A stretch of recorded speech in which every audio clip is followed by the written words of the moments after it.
All right. I mean, I think it's no secret that we think Rioja is a magical place.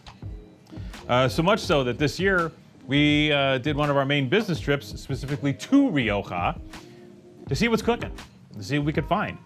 And besides a couple new discoveries, which we'll talk about in these video profiles later, we went and visited a couple of the tried and true favorites, as you'll see from some of the pics on the offer. Rioja Alta, guys. They're iconic for a reason. They're one of the best. Maybe the best.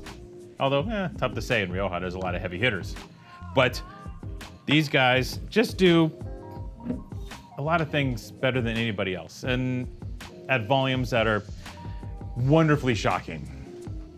It warms my heart so much to see the barrel rooms of Rioja Alta and see how much beautiful wine is resting in crianza, in barrel, at this fabulous place. On our last visit, just a few weeks ago actually, we did a great tasting, and one of the features of the tasting was we went back and revisited the 2010s. A great year from some of these famous wines, and that was amazing. But we opened the tasting with this wine, and it's that immediate shock to the system, you know, when you start the tasting, and you're like, holy crap, this is the starter wine. Good Lord. And that's the way it's always been. Viña Alberdi from La Rioja Alta is an iconic, classically styled Rioja. This is a 100% Tempranillo wine. So a lot of the Riojas will have a little bit of Graciano or Masuelo or Garnacha in them.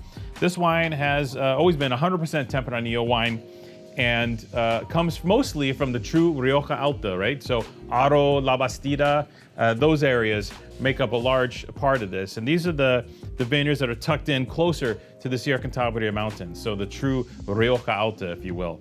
And every year I'm always amazed, because here's the deal, man. You could set your watch to this wine. I mean, if I was wearing a watch, I'd set it to this, but I am not. But if you did, you could set your watch to this wine. It is so consistent. Even in the rough years, well, the winery might not make their 904, or they might not make their 890, or what have you. The trickle down goes into this. So what you get, good year or bad year, is you get great wine every year from this bottling. It's bulletproof, this wine. A little American oak here, but great American oak. And you know, there's a misnomer that all these wines are aged in American oak, so they're all American oaky and dilly. Well, it is a little bit of that. But what you have to understand is the vast majority of the barrels, 80, 90% of these barrels, are neutral barrels, old barrels, 2 years old, 5 years old, 8 years old, 10 years old, 4 years old. It doesn't matter. So that oak character that you think you're getting from American oak is, in fact, a lot of it is the effect of the Tempranillo in those cooler northern climes of the Rioja Alta, all right? So don't let the whole oak thing throw you off, because a lot of that is BS. American oak barrels are cheaper, but second, that tighter grain allows for less oxygen exchange. So the older barrels actually hold up remarkably well. The older American barrels are very sturdy and do wonderful work in the cellar with these wines, because at a certain point, you don't want the oak to mark. The oak is an aging vessel. It is an opportunity for the wine to continue to stretch out and become even greater. And on top of that, we got 2019. What a vintage. 2019 is an outstanding vintage. 15, 16, 19, 21, all terrific years. Outstanding years in Rioja, and this wine is from an outstanding vintage. It just transports you. You're back. These wines are so unique and so distinctive, and even though some of these volumes are kind of high, nobody else delivers this. So you're unique and you're not unique at the same time. Does that make sense? You're not cookie cutter. This is not cookie cutter wine.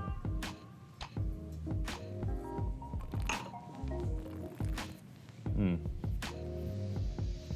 what makes Rioja Alta is that they do this classic style, but very modern.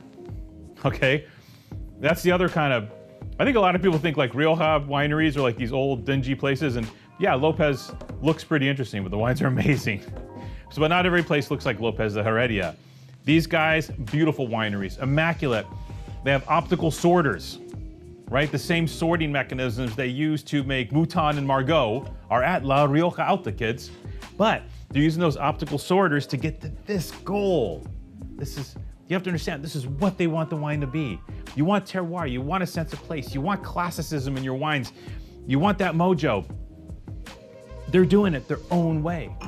And it's special and unique and wonderful and distinctive, and we love it. And in the end, they do all this work, they age the wine 5 years, and then they charge you 20 friggin' bucks. Seriously? I mean, you can see why we went to Rioja this year. I mean, look at the corks. I saved this because I pulled the cork out and it almost looked fake. It was so good. I was like, are they using rubber corks now? No, it's just one of the greatest corks I've ever seen in a $20 bottle of wine. The attention to detail and quality here is through the roof. The prices aren't, well, on some of the wines, $8.90 is a little pricey now, huh? But you can get more than what you pay for here at La Rioja Alta. Classic wines, expertly done. I can't recommend them highly enough. Drink this wine or else.